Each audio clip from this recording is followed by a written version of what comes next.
Assalomu alaykum. Surxondaryo viloyati Muzrabot tumani Yangidiyor mahallasi hududida avtohalokat yuz berdi.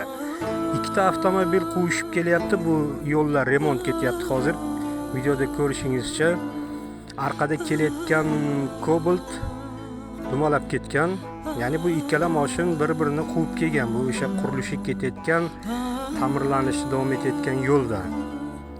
Do'stlar, shuncha ogohlantirib kelamiz, ya'ni yarim soat oldin bormay kech borsangiz ham hech narsa qilmaydi.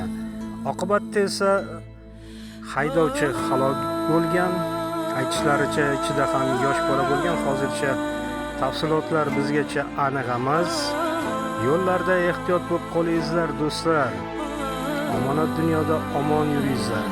Mana shunaqangi buzuq yo'llarda tez yetib borishni ko'zlab, tez haydab, o'zingizni, hayotingizni xavf ostiga qo'ymangizlar.